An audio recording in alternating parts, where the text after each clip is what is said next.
are on to our next and second destination in Thailand, but it may not be where you're assuming it will be. Hello, hello. We are Trisha and Gabriel. from different sides of the world but brought together by nursing school. After a couple years of travel nursing, we are taking a break to just travel. We are going around the world in 100 days, but probably more, and hoping to see a few friends along the way. So follow along with us as we simply live our lives in many cities across the globe.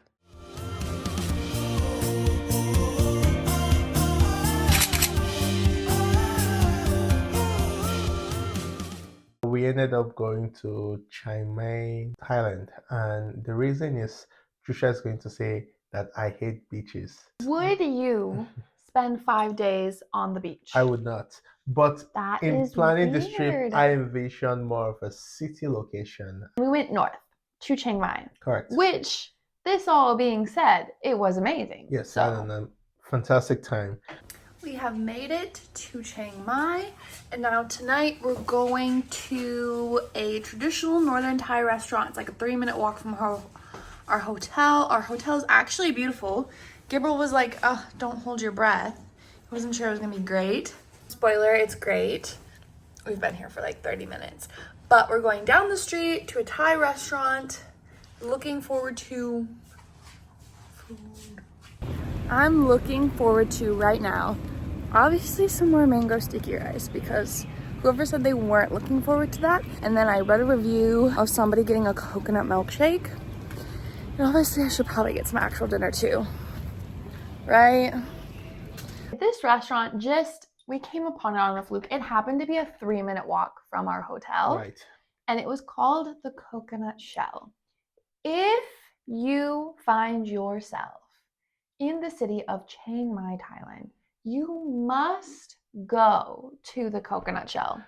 If you watch our entire video series, there are only 3 restaurants I would say that I am willing to fly to just to eat the food. One is the place in Marrakesh.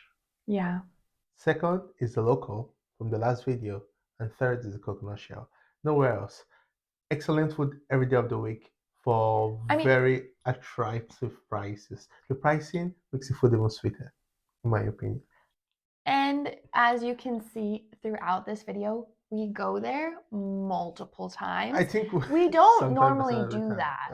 All right, these are our shakes. I got coconut, Gabriel got mango. Yeah. It's really good. It's just like in this big bowl. You're just sitting outside getting sprayed with like mist. This is the cow soy, which from what I've heard is like the main dish in Chiang Mai in like northern region. So it just comes like this. It's got little lime. Ooh, did you see that? It's like move. All right, I'm gonna add a purple onion, all the things. Okay. It's like the perfect bite, like the best bite of anything in the world. It's got these little like crispy things on top. It's coconutty creamy. I could eat this every day. This one is the Massaman curry with a side of sticky rice in a bag. Okay, try.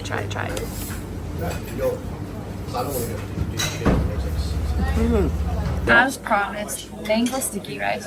This one is especially beautiful because there is the butterfly pea mixed in there. Apparently it doesn't give it really a different taste. It just makes it, look super fun and beautiful.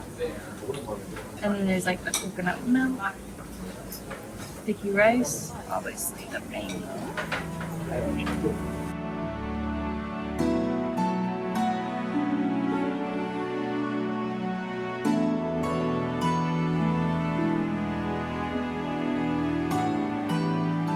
We ended up using this opportunity to take a cooking class. Our second cooking class of the trip, and I was in heaven. This was a very bespoke experience. It involved waking up in the morning. We got picked from the hotel, and then it took us to the market where we bought the ingredients. And then we went to her house where she made the food, but we also picked the ingredients from her garden. We worked hard for that food. I worked hard. I worked hard for that This meal. one was also a little bit different than the previous one. Correct. We did because you made your own food. Exactly. It wasn't like a group effort of everybody Mhm. making food. You made your own specific dish, and then you would make a dish, eat a dish, make a dish, eat a Correct. dish, make a dish, Correct. eat a dish. Very tailored to whatever your tastes were like, Yes, or is like. that part was nice. But if you were slacking in the kitchen, Your food you had sucked. to eat that slack. Yeah, so my food was delicious, and I think they helped out enough, so most people Yeah. had a good experience. Now we also met a few people there, and we had a good time just Yeah. hanging out after the cooking class. So it was We really went we went out. out, so it was actually We went out. We were pretty cool cool. group.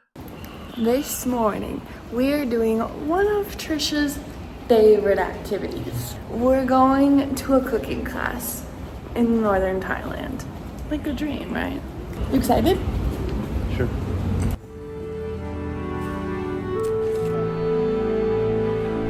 That's like.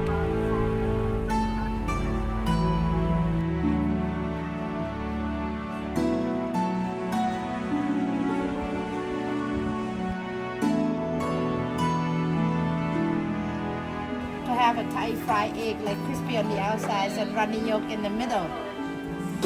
Alright, here's mine. The holy basil. Here's Gabriel's. It's actually pretty good.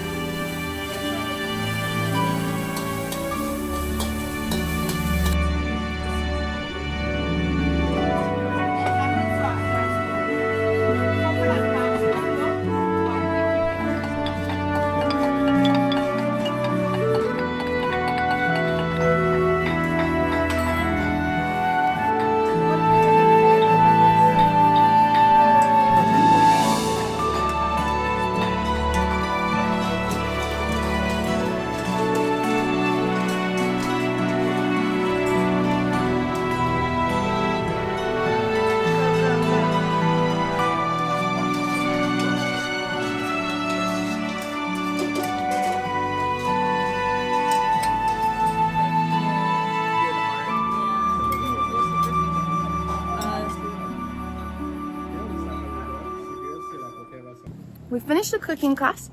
It is now the evening. It went wonderfully. It was so fun. We made like 5 different dishes. We got to eat our own dish. It was like in her home. It was beautiful, out on like a rice farm. We picked herbs from her garden, and everything was obviously delicious. So it's now the evening. We went to the pool, and now we're going to a jazz club. Don't ask me why.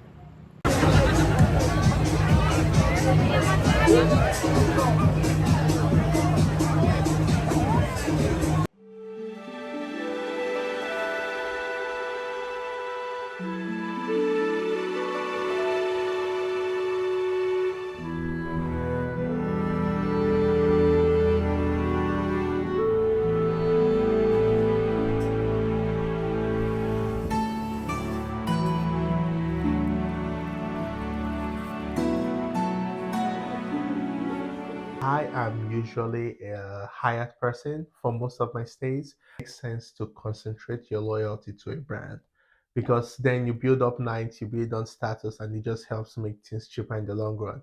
But in Chiang Mai, there was no chain property that I liked.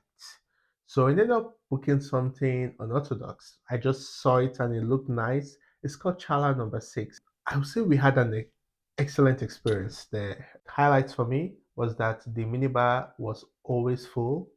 Any time of the day you ate it all. Miraculously came back. At this hotel that we are staying, you get basically unlimited snacks. This whole snack drawer, and then the whole fridge. If you eat something, they will immediately replace it. So bring on the snacks. They did not charge ridiculous pricing, but they also offer turn down service, which it's only usually reserved for the higher paid hotels. And they had mid-afternoon snacks. That was That also were delicious. included. And it wasn't just like a little tea and crumpet. Hmm. They set up in this like Hot hut? place? Not Hut? hot. It's like a house. I don't know. This I can't explain. open air building Right. out by the pool, and they had a spread of snacks, and you could order drinks, and then they would have specialty drinks and specialty desserts. Each day it was something different. So we're staying at the Chala 6. The thing seems to be teddy bears. There's giant teddy bears everywhere, but they have a tea time from 2 to 4, which is included for everybody. You go, you get snacks, you get tea, you get juice. Okay, here's a teddy bear. There's chickens running around, and it's in this like beautiful open barn. I'm kind of loving it. And the food here, one, it's delicious, but look at it. This is like a matcha jelly coconut dessert. Oh. What does it taste like? It's a lot of jelly in one bite. Okay. If I was a little kid, I would have loved that. Let's just say.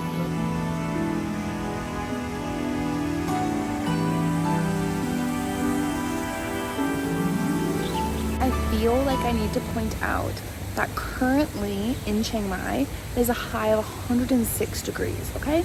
Now you think I will not be able to survive in the outdoors. Most things, you go out in the morning, go out in the evening, chill at either a pool or in your accommodation in the middle of the afternoon, but it is also in Chiang Mai in the north a dry heat. I'm from Minnesota, okay? I can't handle heat, but I'm okay. Bangkok at 104 degrees was more humid because that's closer to the ocean. There, I wanted to cry when I stepped outside because I couldn't breathe in the air because it was so thick. Another thing I want to point out that I learned, and I don't know a whole lot about, is that the best time to travel to Thailand is not the same for the north and the islands in the south. There is a hot season for the north, and that is different than the hot season for the south. If you're coming more for the islands or more for the north, check on which time of year the weather is coolest or best. There's also rainy seasons. Probably don't come during the rainy season because I feel like that would just be a bummer. Right now it's the cool season for the south and the islands, and it's the hot season for the north, and I came just for the north part, so I did not know this before. I would have loved to, so I'm telling you.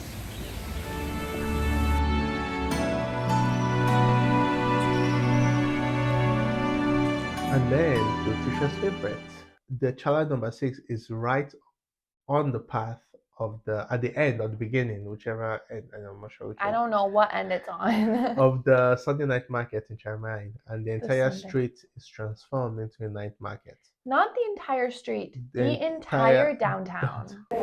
We stepped outside of our hotel and we are in the Sunday night market. I thought it was like a 4-minute walk. No, we're in it. So we're gonna go get food first because we're really dedicated to this food that we really want to try. But it's right here. It's already started. I think it's 5 to 10. The reason we're not eating at the Sunday night market, because that was my original plan. I was like, last night we'll just go eat there, eat our way around. But we were told that we must try a dish called Kang Hang Lei. Kang Hung Lei? Hang Lei.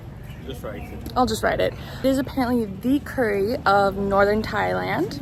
Gordon Ramsay came to Chiang Mai or northern Thailand and attempted to get the recipe for this curry, and the aunties of Chiang Mai apparently said, bug off, Gordon Ramsay. Allegedly. We're gonna try it, and honestly I really just want cow soy one last time before we leave tomorrow. And I know this one is delicious, so. It was almost a panic moment. Not panic, that's so dramatic. But I didn't see it on the menu at all. But it was in Gabe's menu, not mine. There it is, Hang Lei curry under northern Thai food. So we got it along with some and shakes. We found this little restaurant called the Coconut Shell. It is also a cooking school. It is this little just spot off the street. They've got like mist going. And all the kinds of dishes, regular Thai, northern Thai, they're about 60 to 70 baht, so that's like close to $2. So you can try many things. Here is the Hang Lei curry, the best curry in northern Thailand. It is just like how we explained it should be. It's got like some acidity to it, but like spice, but the acidity makes it not spicy. Like not like you're like, ooh. Yeah, I feel like that. Cow soy. There's an art I feel strongly about eating cow soy. There is chicken. There's noodles. It's not the easiest. Okay. You have the chicken.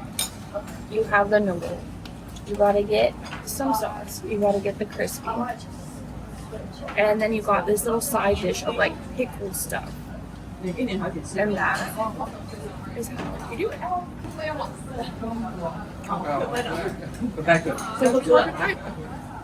The food, 10 out of 10. And now we're off to the Sunday night market here in Chiang Mai. Of course, I'm smarter and wiser, and I'm taller also. So I looked, and as far as my eyes could see, there were stalls. And Trisha was like, "Oh yeah, let's just walk to the end and then walk back." I was like, "All right, see you later," and I left. But Trisha over here tried to conquer the entire night market. Trisha, how was your experience conquering the night Okay, market? I was like, it's early in the night. I'll just walk and I'll walk the whole thing.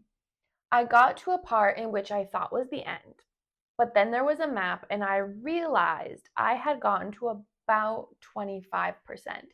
This was after an hour after he left. So an hour of me walking. I did give up and I did not conquer the entire Sunday night market in Chiang Mai.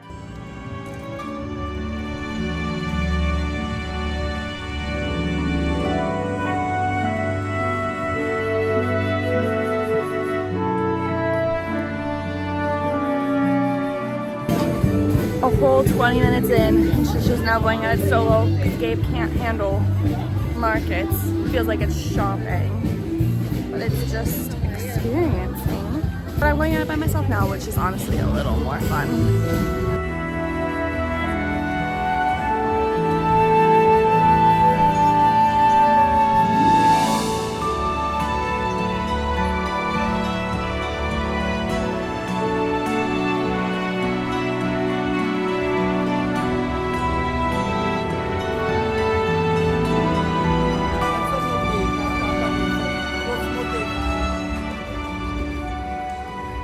But there's another thing that I would like to point out about the Sunday night market.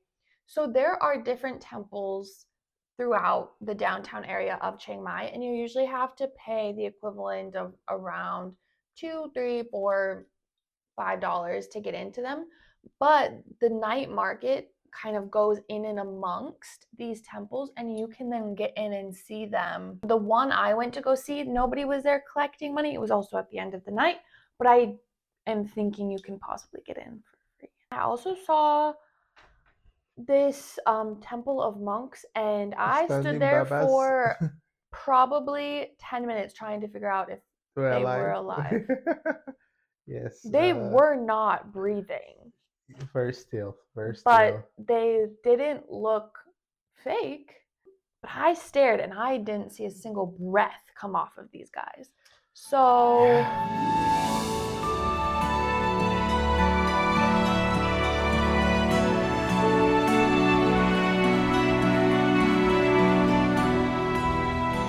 since it's almost 10, they let me into one of the temples for free. So I'm just walking around with this Buddha, literally all alone.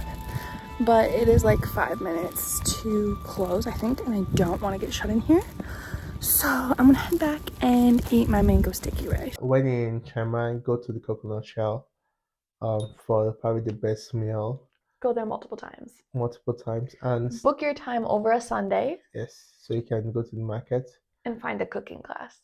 And probably go to that very same cooking class. We'll link it down below. I think that's a pretty good list for Chiang Mai, and I think that you should like, subscribe, follow along, because we'll give more little tidbits like that, or just hear our takeaways from these really fun places. See ya. Bye.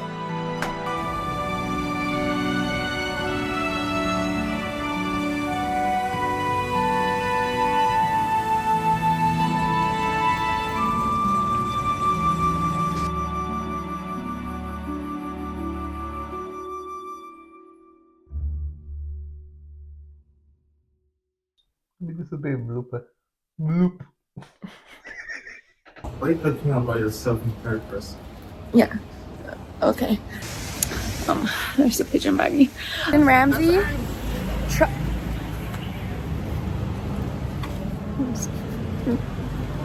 Gabriel's so excited. Yay. What was it called? Honestly, the spoons need to be bigger. I'm sticky, the mangoes are sticky. I think we'll go well together. We ended up. Stop saying that and keep talking. You have to cut so much now. I took you to Brisbane. Yeah, Okay. that's a city though. Yes, and I don't know if you noticed, the more the video went on, we kept slouching. Yeah, we started off like this. I just and then now Now I we're was like- like, We're thinking about the coconut yeah, it shell. was great.